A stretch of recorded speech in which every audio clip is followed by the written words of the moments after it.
మనం చూసాం ఇంతకుముందు సార్తో అన్నట్టు 1 ఇయర్ ముందు ఎన్నో సవాళ్ళున్నాయి. ఎందుకంటే జగన్మోహన్ రెడ్డి వ్యవస్థలన్నింటినీ ధ్వంసం చేసి వెళ్ళిపోయారు. సో, ఆ సవాళ్ళన్నింటినీ అధిగమించుకుంటూ ఇప్పుడు కూటమి ప్రభుత్వం అభివృద్ధి వైపు ముందుకెళ్తోంది.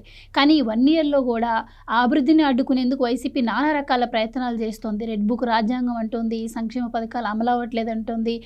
ఇదేనా విజన్ అంటే, ఇదేనా సీనియారిటీ అంటే అని చెప్పి చంద్రబాబు గారిని కించపరిచే విధంగా మాట్లాడటం కావచ్చు.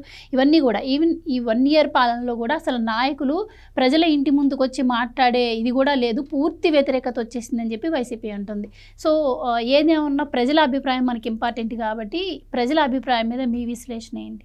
అంటే 12 జూన్ ఒక పండుగ. ఆంధ్రప్రదేశ్ చరిత్రలో 12 జూన్ ఇవాళ సుపరిపాలనకి నాంది పలికిన రోజు, ఆ రాక్షస పాలన అంతమైన రోజు. ఇందాక సత్యమూర్తి గారు చెప్పినట్టు భయం పోయింది, ఒక భద్రత వచ్చింది. భయంకర పాలన ఇవాళ పోయింది.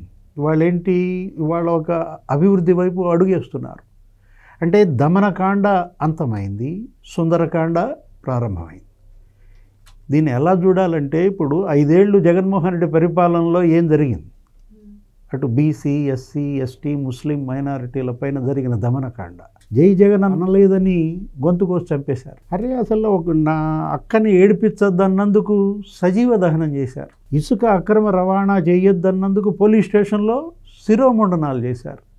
కిడ్నాపులు, మర్డర్లు, అసలు గ్యాంగ్ రేపులు, అసలు అది అసలు ఏంటి, ఒక రాక్షస పాలన అని ప్రజల దృష్టిలో ముద్ర పడిందంటే కారణం ఇదే అన్నమాట. ఒక క్రిమినల్స్ హెవెన్గా ఆ రోజు రాష్ట్రం రెచ్చిపోయారన్నమాట. నేరస్తుడు పాలకుడైతే నేరగాళ్ళంతా రెచ్చిపోతారనే దానికి ఆ 5 ఏళ్ళు ఇవాళ ప్రజలు పడిన కష్టాలు, బాధలు ఇవాళ మరి సంవత్సర కాలంగా ఊపిరి పీల్చుకున్నారు. ఏంటి, ఇవాళ ఒక భద్రత, ఈ ప్రభుత్వం పైన ఒక నమ్మకం, ఆ నాయకుడి పట్ల ఒక విశ్వాసం. ఏంటి, మనం తీసుకున్నట్లయితే ఈ ఏడాది సాధించిన విజయాలు మీరు అన్నట్టుగా అటు వ్యవసాయం, రైతులు ఈ ప్రభుత్వాన్ని తెచ్చుకున్నారు. జగన్మోహన్ రెడ్డి హయాంలో రైతులు నానా అగచాట్లు పడ్డారు. ఎరువులు లేవు, విత్తనాలు లేవు, ఎంఎస్పీ లేదు. ఆ తర్వాత అసలు వాళ్ళకి ఇవ్వాల్సినటువంటి డబ్బులు ఇవ్వకుండా మోసం చేశారు. 20,000 కోట్లు మరి ఆయన ఎగ్గొట్టాడు. ఏది, రైతు భరోసా. తను ఏమన్నాడు, కేంద్రం ఇచ్చేది కాకుండా 13,500 ఇస్తానన్నాడు. అట్లాంటిది కేంద్రం ఇచ్చిన 6,000 దానిలో మైనస్ చేశాడు. రైతు భరోసా కాదు అసలు ఏంటది, ఒక పెద్ద మోసం అయిపోయింది. డ్రిప్ ఇరిగేషను సబ్సిడీ ఎగ్గొట్టాడు. పండ్ల తోటలు ఇవాళ హార్టికల్చర్ హబ్ రాయలసీమ 90% సబ్సిడీ ఎగ్గొట్టాడు అన్నమాట. అదే కాదు, విద్యుత్ 2 గంటలు 3 గంటలు కూడా కరెంట్ వచ్చేది కాదు అప్పుడు పరిస్థితుల్లో. అవహేళనకు గురైంది. హరీష్ రావు ఎగతాళి చేశాడు. నేను తిరుపతి వెళ్ళాను, రైతులను అడిగాను, కరెంట్ ఎలా వస్తుంది మీకంటే 3 గంటలు కూడా రావట్లేదు అన్నారు. మా దగ్గర 24 గంటలు వస్తుందని చెప్పాను. అంటే ఎలా అప్పుడు అవహేళనకు గురైంది, ఇప్పుడు ఎలా మరి అందరి గౌరవాన్ని పొందుతోంది. ఇవాళ విద్యుత్ ఎటువంటి సమస్యలు లేకుండా నిరాఘాటంగా ఇస్తున్నారు కరెంట్. ఇవాళ ఇరిగేషన్ ప్రాజెక్టులు జగన్మోహన్ రెడ్డి పాడుపెట్టాడు. పోలవరాన్ని ముంచేశాడు. డయాఫ్రమ్ వాల్ దెబ్బతింది, గైడ్ బండు నాశనం అయిపోయింది. అసలు ఏ ప్రాజెక్టుకు అతను నిధులు ఇవ్వకుండా నీరు గార్చాడు. ఇప్పుడు పోలవరం ఇవాళ పనులు ముమ్మరంగా సాగుతున్నాయి. 12,500 కోట్లు ఇచ్చింది కేంద్రం.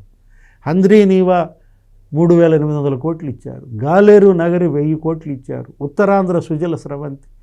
అంటే రైతుకి ఆ 3 రంగాలు, ఒకటి వ్యవసాయం అనుబంధ రంగాలు, లేకపోతే విద్యుత్ రంగం, ఇరిగేషన్. గొంతు నులిమాడు రైతులది. ఆ రైతులు తెచ్చుకున్న ప్రభుత్వం కాబట్టే ఇవాళ రైతు బిడ్డగా మరి చంద్రబాబు లేకపోతే పవన్ కళ్యాణ్, లోకేష్ వాళ్ళు స్పష్టంగా రైతులకి భద్రత ఇచ్చారు. అతను పెండింగ్ పెట్టిన 1,650 కోట్లు ధాన్యం బిల్లులు వీళ్ళు చెల్లించారు. మళ్ళా 90% సబ్సిడీ మరి హార్టికల్చర్కి ఇచ్చారు. Irrigation, micro irrigation, drip irrigation అన్ని విధాల వాళ్ళు ఆదుకున్నారు. ఇప్పుడు మహిళలు ఇవాళ తిరగబడ్డారు జగన్మోహన్ రెడ్డి పైన. ఆ రోజు మద్య నిషేధం చేస్తానని చెప్పి ఏం చేశాడు, మద్య కుంభకోణానికి పాల్పడ్డాడు. లిక్కర్ మాఫియా వాళ్ళందరూ అరెస్ట్ అయ్యి వాళ్ళ జైలుకి వెళ్ళారు. అంటే మద్యం పేరుతో విషం అమ్మాడు. 30,000 మంది ప్రాణాలు తీశాడు. లక్షలాది మంది కిడ్నీలు, లివరు దెబ్బతినేలా చేశాడు. ఇప్పుడు ఆ పరిస్థితి లేదు. ఇప్పుడేంటి, మొత్తం ఇవాళంతా కూడా ఒక కొత్త లిక్కర్ పాలసీ తీసుకొచ్చారు. ఈ ఏడాదిలో మనం చూసినట్లయితే ఇవాళ అన్ని బ్రాండ్లు దొరుకుతాయి ఎవరికి ఏది కావాలంటే. ఇవాళ జోక్యం లేదు, మద్యం తయారీలో ప్రభుత్వ జోక్యం లేదు. ఇప్పుడు ఇవాళ మనం చూసాం, యువత రగిలిపోయింది జగన్మోహన్ రెడ్డి పరిపాలనలో, యువతరం తిరగబడింది.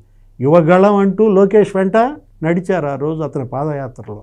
పెద్దగా మొత్తం వేలాది కార్యకర్తలు ఆ యువత ఆయన వెంట నడిచిన పరిస్థితి.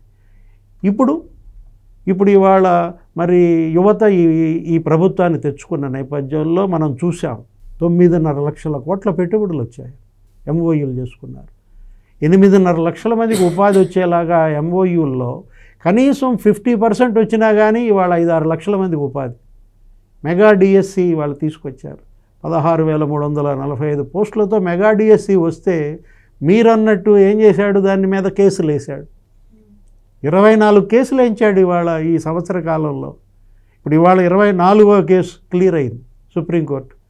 ఇప్పుడు రేపో మాపో ఇవాళ మెగా డిఎస్సి అంటే బడులు తెరిచేటప్పటికల్లా టీచర్లను పెట్టాలంటూ అటు అభివృద్ధి, ఇటు సంక్షేమం, మరోవైపు అరాచక శక్తుల అణిచివేత, ఈ 3 పార్టీలని గెలిపించిన ఉద్దేశం ఆ 3 అంశాలు అమలు చేయమని. వాటికి కట్టుబడి, ప్రజా తీర్పుకు కట్టుబడి ఇవాళ ఏంటి, అటు అభివృద్ధి చేస్తున్నారు, ఇటు సంక్షేమం అందిస్తున్నారు, మరోవైపు అరాచక శక్తుల్ని అణిచేస్తున్నారు. Please subscribe to Leo news for more videos.